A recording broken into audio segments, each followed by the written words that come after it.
We're talking about atomic weapons in connection with police action as distinct from major war, and within that context, you said that you did not think that normally we would use the atomic weapons because you thought they were, you couldn't conceive of an atomic weapon as a police weapon, and there was some further remark there that it was so destructive. Well, now, the difference here, I think, is perfectly simple. A police action is not war. A police action is restoring of order. Now, you don't send in bombs to restore order when a riot occurs. You get police people to restore order. Occasionally, there may be a life lost if someone is too tough about it. But when you get into actual war, you've resorted to force for reaching a decision in a particular area. That's what I call war.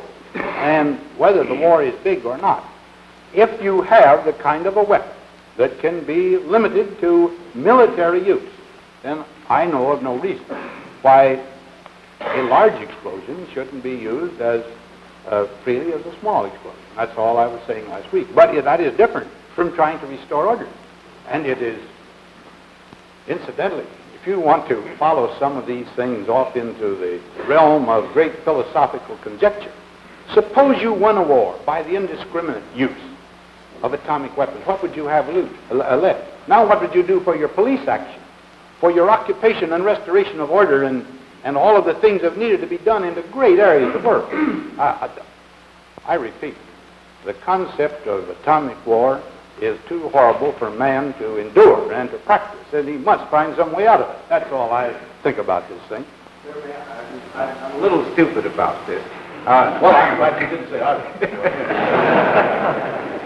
Sir, it would seem to me that there is big war at one end, a real, just local police action in which one person might be killed at the other, and in between what the military people refer to as limited war.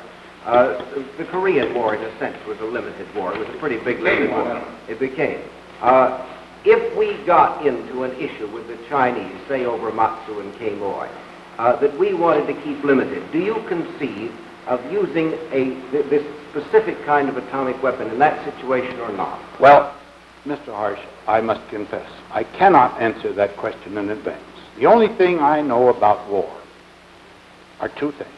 A, the most changeable factor in war is human nature in its day-by-day manifestation. But the only unchanging factor in war is human nature. And the next thing is that every war is going to astonish you in the way it occurred and the way it's carried out. So that for a man to predict, particularly if he has a responsibility for making a decision, to predict what he's going to use, how he's going to do it, would, I think, exhibit his ignorance of war. That's what I believe. So I think you just have to wait, and that's the kind of prayerful decision that may someday face a president. We're trying to establish conditions where he doesn't.